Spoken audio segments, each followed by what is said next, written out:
Desde tiempo inmemorial, los sabios de la humanidad teorizaron sobre las posibles formas de la Tierra. Plana y circular, donde superado el horizonte te despeñaba sin remedio, o redonda y situada en el centro del universo. En el siglo IV a.C., el filósofo griego Aristóteles afirmó que nuestro planeta era una esfera, y 2 siglos después, otro científico griego, Erastótenes, hizo un cálculo aproximado del perímetro de la Tierra. Pero nadie había viajado alrededor del mundo para demostrar esas teorías.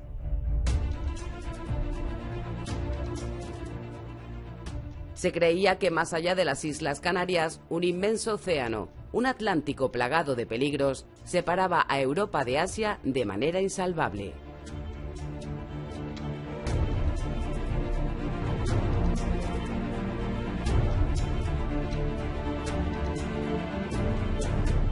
La ruta de la seda, que unía comercialmente Asia con Europa, fue durante siglos el camino más transitado entre los dos continentes. Sin embargo, la presión del Imperio Otomano sobre el este de Europa hizo de aquel trayecto un peligroso viaje, liquidando así un próspero negocio para los mercaderes europeos.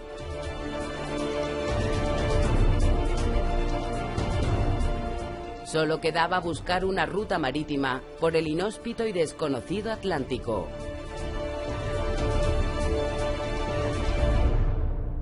Navegando hacia las Indias.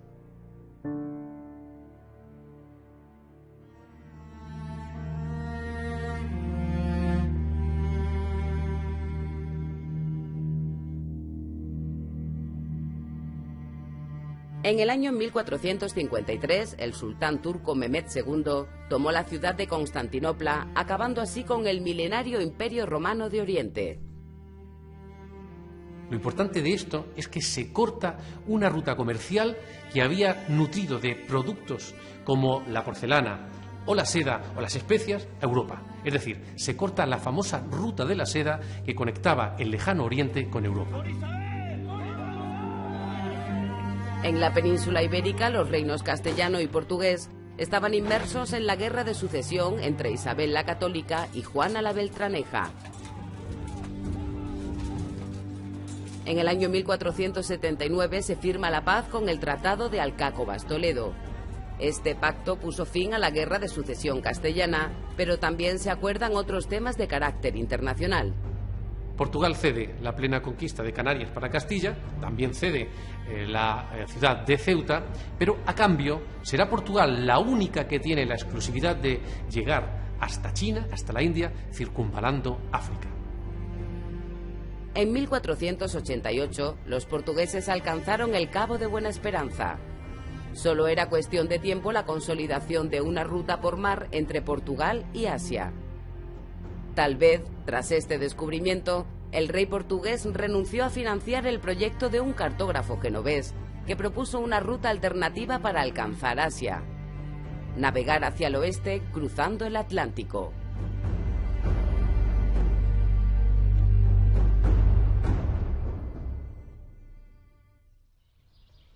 En el mes de abril de 1486, Cristóbal Colón pasó varios días en el monasterio de Guadalupe, lugar al que volvería en 3 ocasiones más.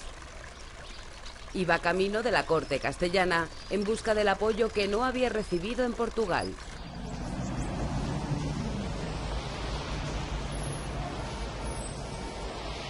Colón consiguió que la reina Isabel la Católica se interesara por su proyecto.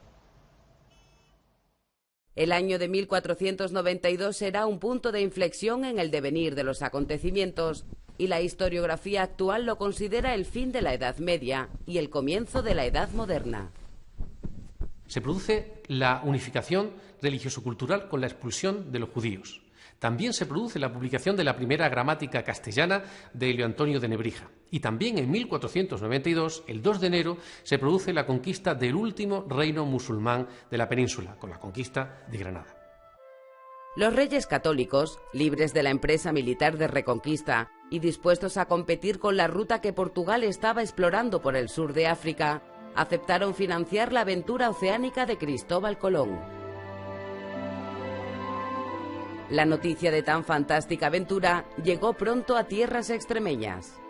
Sabemos que en la expedición descubridora iban al menos 9 extremeños, algunos de Badajoz, de Talavera de la Real, había un tal Juan de Talavera, 10 extremeños más fueron en la segunda, 6 fueron en la tercera y también un número similar en la cuarta, o sea que los extremeños estuvieron implicados en todo lo que era el descubrimiento de América desde el mismo momento de la llegada al continente americano por Cristóbal Colón.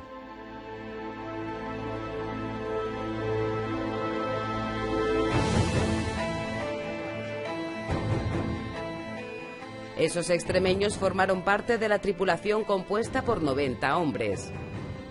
El primer viaje partió de Palos de la Frontera el 3 de agosto de 1492, con las carabelas Pinta y Niña y con la nao Santa María. Aquellos hombres se aventuraron hacia lo desconocido, pues los datos que Colón manejaba sobre la Tierra eran erróneos.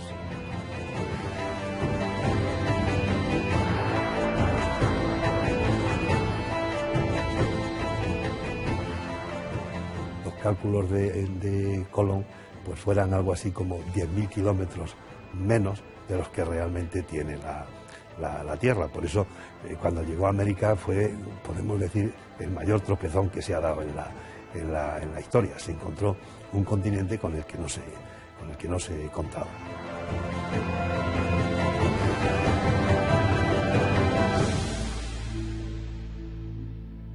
La idea de Colón parece que la forma de la Tierra, según él, era una especie de cono, en donde la zona tropical estaría justamente en la base y en la cima, pues algo así como el paraíso. Colón pretendía llegar hasta Japón, pensando que este territorio era parte de la India. Estando la tripulación al borde del amotinamiento, el 12 de octubre de 1492, desembarcaron en una pequeña isla a la que llamaron San Salvador. Durante un tiempo recorrieron las costas de Cuba, de Haití y de la República Dominicana. A esta isla la bautizaron como la Española. La idea de Colón es llegar a la India. De ahí que los nativos de América le llamemos comúnmente indios, porque en un principio se pensaba que se había llegado a la India. El primer encuentro entre las dos civilizaciones fue amistoso y de colaboración mutua. Lo que vamos a encontrar es un territorio donde se encuentra a nivel de cacicazgo, no existen estados como tales, que está, podemos decir, en una situación casi de la edad de piedra aproximadamente cuando lleguen los españoles.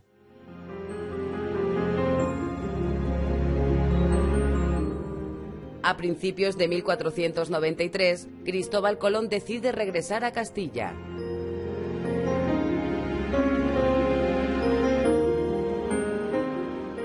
Durante la travesía, el barco de Colón sufrió los embates de una peligrosa tempestad. Asustados, los tripulantes de la Niña hicieron el voto colombino, una promesa religiosa que consistía en peregrinar al monasterio de Guadalupe y a otros lugares santos si salían vivos de aquella situación. La Virgen de Guadalupe está presente en lo americano desde el propio Colón, ¿no?, que siente una gran devoción por la Virgen de Guadalupe y que a su regreso del primer viaje pasa incluso por el monasterio de Guadalupe, probablemente porque ya era una Virgen muy devota en toda la península ibérica y probablemente también porque en esos viajes descubridores y en esa conquista de América había mucha presencia de extremeños que sentían esa devoción ya por esta vocación.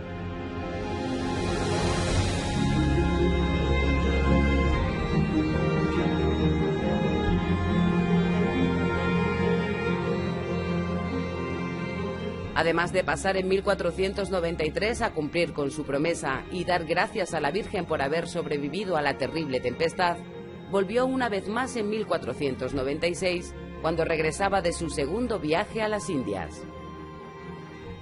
En aquella ocasión le acompañaban dos nativos, Cristóbal y Pedro, que fueron bautizados en la pila que hoy se encuentra en la fuente de la Plaza de Santa María.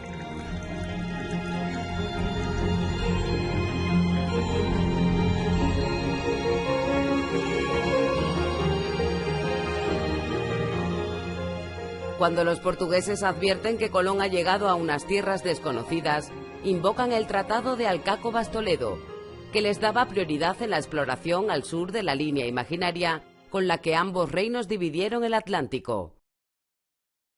Se llega a un nuevo acuerdo y Portugal tendrá exclusividad sobre las tierras que se descubran a 100 millas del archipiélago de Cabo Verde. Pero ahí solo hay agua. Evidentemente se está haciendo un reparto de un territorio absolutamente desconocido, una terra incógnita que aparece en la cartografía de la época.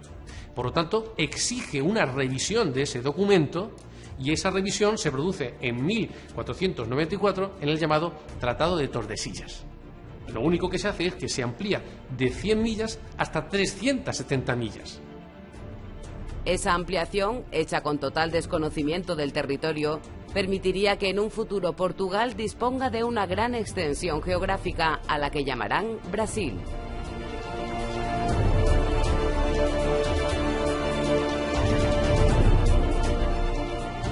Colón realiza un tercer viaje.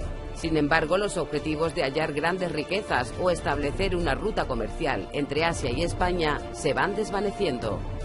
El gobierno en la isla de la Española es un caos y los colonos acusan a Colón de mal gobierno. Colón fue detenido y llevado hasta la corte para que diera explicaciones sobre la situación en la Española. La factoría colombina había sido un verdadero desastre y la colonización americana estaba fracasando hasta el punto que los propios reyes se plantean la posibilidad de abandonar el territorio americano. La falta de actitudes de Colón para gobernar aquello. Entonces se encontró con unas amplísimas facultades que él va a manejar y que llega un momento en que se genera enemigos y al mismo tiempo la corona ha visto que ha concedido demasiadas prerrogativas al almirante. Y en ese momento deciden nombrar al comendador de Lares, Fray Nicolás de Obando, para que comande una gran armada colonizadora al Nuevo Mundo, ¿no? Digamos, confían en Nicolás de Obando, que había sido preceptor del príncipe Don Juan y que era una persona de su absoluta confianza, para que resolviera la situación que se estaba dando en las colonias americanas. Y lo resuelve con solvencia.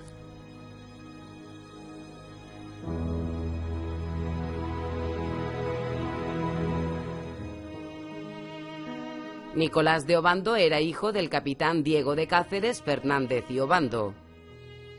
A pesar de residir la familia en Cáceres, Nicolás de Obando va a nacer en Brozas, el pueblo de su madre, en el año 1451. En aquella época posiblemente en casa de las madres se trataba mucho mejor que en casa de las suegras y por lo tanto ella decide venir a dar a luz aquí a su palacio, al palacio donde estaba su familia, que se encuentra en la localidad, que es el Palacio de los Flores.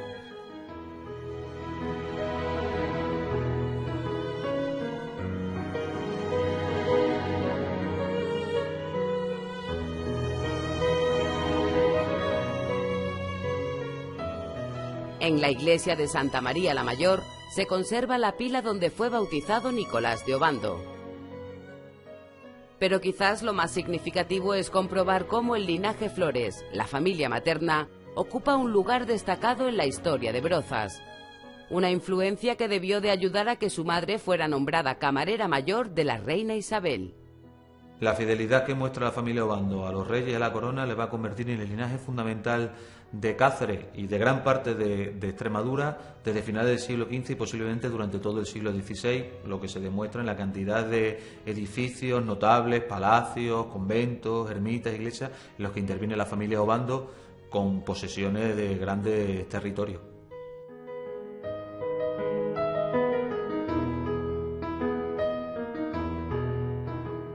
El símbolo que representaba el poder de la familia Obando es el palacio que construyeron en Cáceres, conocido popularmente como Palacio de las Cigüeñas. Es un edificio equilibrado del que destaca su torre, mucho más elevada que las del resto del conjunto monumental, debido a que cuando la reina Isabel la Católica mandó desmochar las torres cacereñas, hizo una excepción con esta que entonces se estaba construyendo. Era el privilegio que la reina le otorgaba a su fiel capitán, Diego de Obando, que siempre luchó por los intereses de los reyes católicos y al que también nombró miembro de su Real Consejo. Esta estrecha relación con la corona facilita que Nicolás de Obando inicie desde muy joven una meteórica carrera política. Le va a dar un privilegio fundamental, que es a nombrar a su hijo Nicolás, en primer lugar, ayo del príncipe Juan, es decir, nombra una serie de consejeros, de preceptores, para que el heredero de la corona tenga una formación muy especial, y uno de esos preceptores va a ser Nicolás de Obando, como uno de sus gentilhombres dentro de lo que es la corte.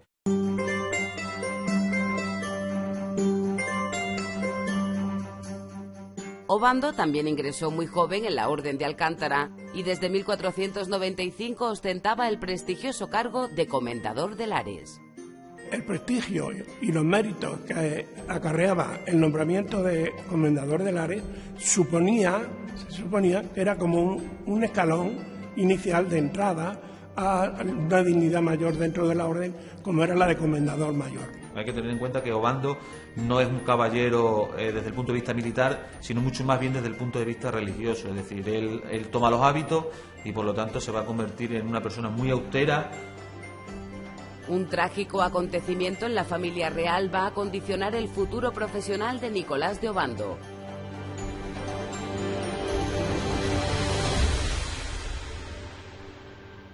Cuando Isabel la Católica viene de las bodas de su hija, bodas regias, en este caso de Valencia de Alcántara, se hospeda en el convento de San Antonio de Padua y aquí es donde recibe la fatídica noticia de la muerte de su hijo, el príncipe de Asturias, don Juan, el día 12 de octubre del año 1497. En ese momento los reyes estaban planeando hacerse con el control de las órdenes militares. Por ello necesitaban tener información de las propiedades de la Orden de Alcántara. Será Obando, a quien tras la muerte del príncipe Juan nada le ata en la corte, el encargado de realizar este delicado trabajo como visitador general. Nicolás de Obando se convierte en uno de los visitadores más firmes y más duros de toda la Orden de Alcántara, porque tiene continuos enfrentamientos en esas visitas a los diferentes municipios con órdenes religiosas, como por ejemplo los franciscanos. Hace una descripción muy clara de cómo se encuentran las obras de todas las iglesias, de las necesidades que tiene la orden, y evidentemente eso le genera un gran prestigio dentro de lo que es la orden militar.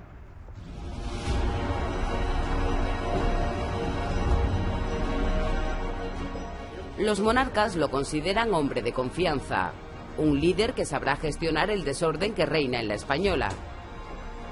En 1501, Nicolás de Obando es nombrado gobernador de las Indias y se le encarga la organización de una gran flota, compuesta por 32 navíos, 5 naos y 27 carabelas. Nunca hasta entonces se había concebido una armada de tales dimensiones con destino a las Indias.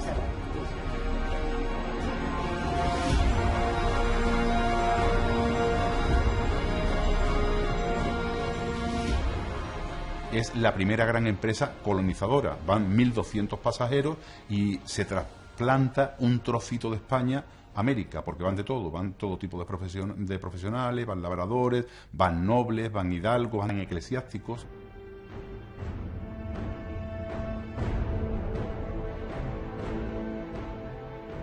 La corona cambió su estrategia y abrió la puerta a la financiación privada de expediciones. O sea que la gente, digamos, se paga su pasaje y intervienen armadores y maestres de naos, pues totalmente privados, que venden sus fletes y venden sus billetes a los pasajeros. La flota de Nicolás de Obando llegó a la Española el 15 de abril de 1502. Se cree que alrededor del 13% del pasaje eran extremeños, sobre todo de la Encomienda Mayor de Brozas. Con Nicolás de Obando llegaron muchos extremeños, la mayor parte procedentes de Brozas y las Garrobillas y de algunos otros núcleos de la provincia de Cáceres. El caso es que todos estos extremeños se les termina denominando, sean o no de Garrobillas, los Garrobillas, ¿no? O sea que de alguna forma está configurada ya esa identidad extremeña dentro de la colonia, porque los extremeños eran diferenciados del resto de los colonos, ¿no?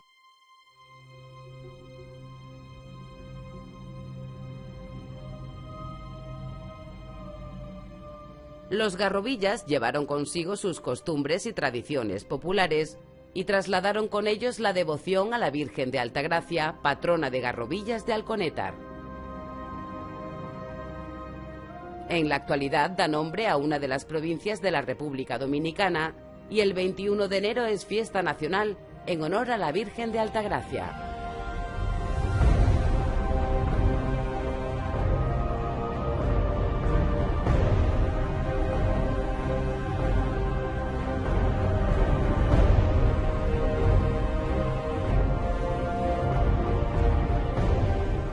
La devoción a la Virgen de Altagracia se remonta a la Reconquista cristiana y está íntimamente ligada a las órdenes militares. Algunos investigadores sospechan que en el interior de la imagen que hoy preside el altar mayor se conserva la talla de la Virgen románica original del siglo XIII.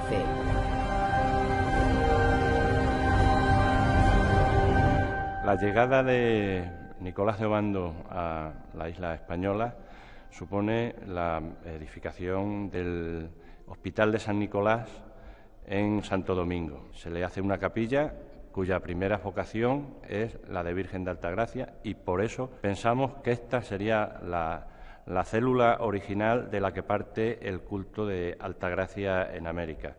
A continuación, en 1506, los hermanos Trejo vienen a España y a su vuelta llevan el célebre cuadro de Higüey, posiblemente encargado ya porque la devoción estaba asentada ya en la isla y se construye lo que sería posiblemente el primer templo de la América española y la primera vocación sería Altagracia.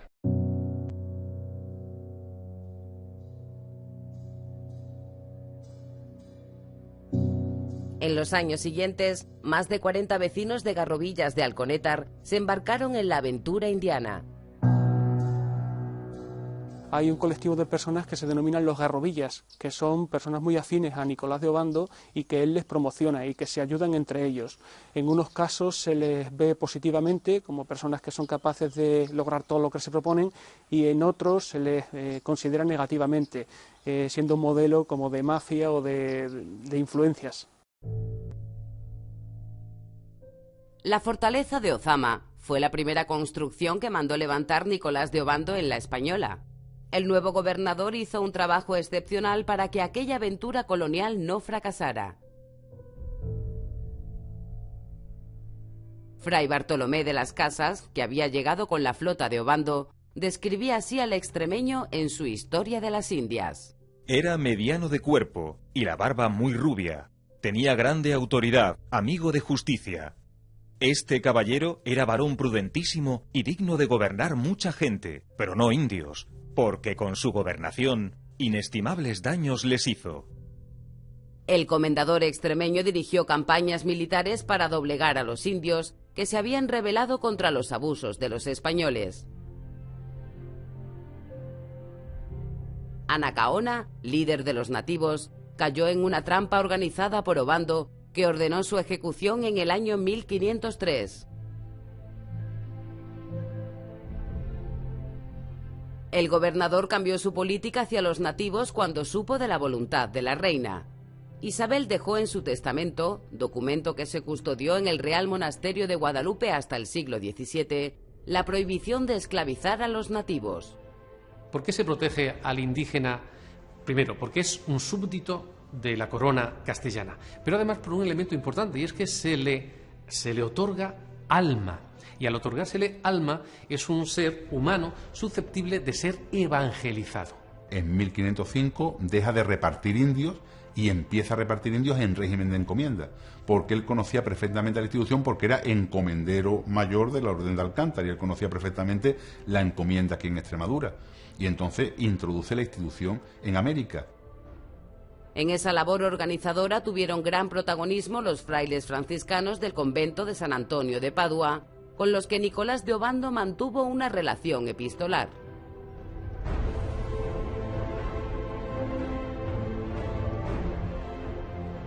Nicolás de Obando utiliza el modelo administrativo de los conventos y también el modelo administrativo de las encomiendas para organizar lo que es la explotación en el Nuevo Mundo. En este caso se va a utilizar la evangelización y con los franciscanos se va a intentar vertebrar el territorio para que esté cohesionado y sea más fácil de administrar. La misión evangelizadora de los frailes facilitó una relación más pacífica con los nativos, y Obando cambió la política de repartimiento de indios entre los colonos españoles.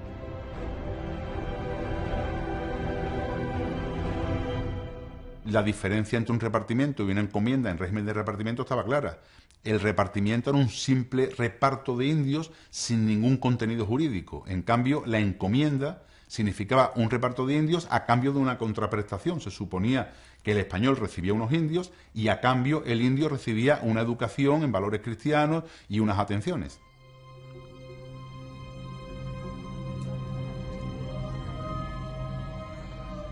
La gestión de Nicolás de Obando con el sistema de encomiendas, un método de colonización que se venía aplicando en Extremadura desde la Reconquista cristiana, empezó a dar sus frutos y la Española se convirtió en un próspero centro comercial al que iban llegando cientos de extremeños con el sueño de prosperar económicamente. En este caso, el perfil de las personas que promociona Nicolás de Obando son personas que van a hacer la conquista de América, son personas que van a obtener beneficios en la empresa americana. Son esa antigua nobleza de espada venida menos por las crisis económicas, y entonces esto va a hacer que consideren y que consigan otra vez fortuna en América. Pronto tuvo su repercusión económica en Extremadura con el retorno de algunos colonos que habían viajado con Nicolás de Obando. Es el caso de Francisco de Lizaúr. Como administrador de parte de algunos de los cargos que Obando reparte en la isla, Lizaúr va a conseguir una fortuna bastante importante. Eso hace que cuando Francisco Lizaúr regrese a Extremadura, regresa a Broza, contrae matrimonio con María Flores, una noble también bastante caudalada, y construye su palacio, que aún se conserva en la calle precisamente llamada Francisco Lizaúr, aunque la gente de Broza la conoce con el nombre de la calle Sancho, buscando un sitio para poder medrar y para poder mostrar toda su fortuna.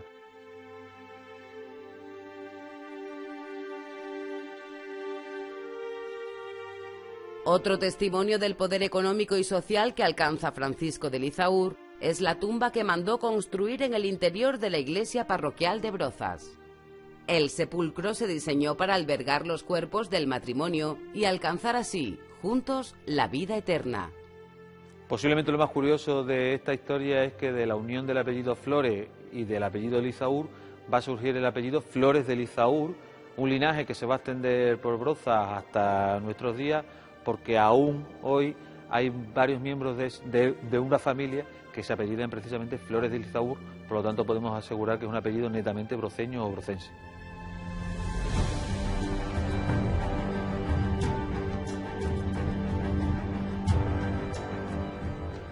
En el año 1509, Nicolás de Obando regresa a España, consciente de que su vida se acaba. Aunque su intención es volver a ocupar sus cargos en la Orden de Alcántara, ha de permanecer en Sevilla por encargo del rey Fernando. Allí escribe su testamento con la voluntad de ser enterrado en el conventual de San Benito, que se estaba construyendo para ser la gran obra que simbolizara el poder de la Orden alcantarina.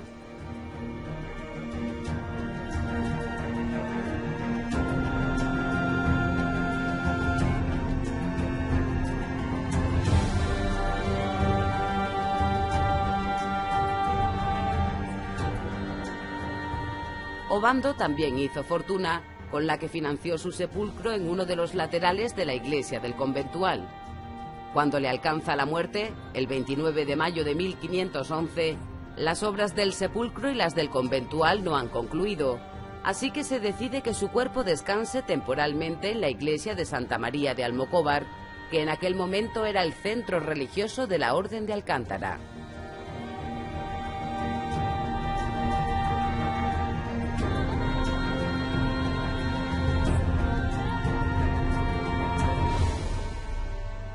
Nunca trasladaron los restos de Obando a la capilla de San Benito. ¿Qué sucede?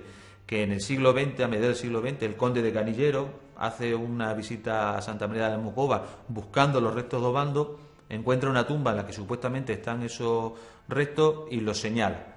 Y a finales de los años 80, a principios de los años 90, se hace un traslado oficial de esos restos desde Santa María de Almocóvar hasta la iglesia del convento de San Benito. Allí colocan una lápida que hoy puede observarse y en el que supuestamente se conservan los restos de Nicolás de Obando, pero evidentemente sin ningún tipo de tesis científica que lo pueda corroborar.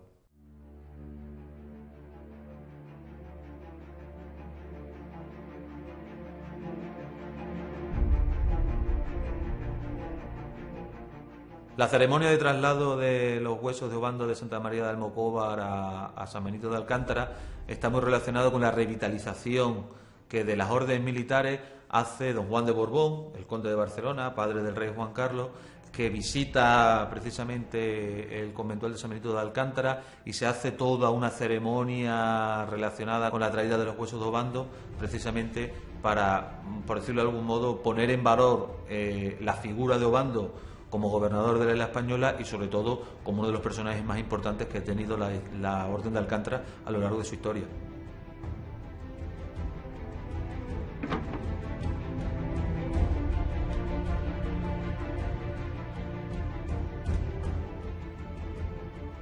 El periodo colonizador dirigido por Nicolás de Obando en la actual República Dominicana supuso un antes y un después en la consolidación de la presencia española al otro lado del océano.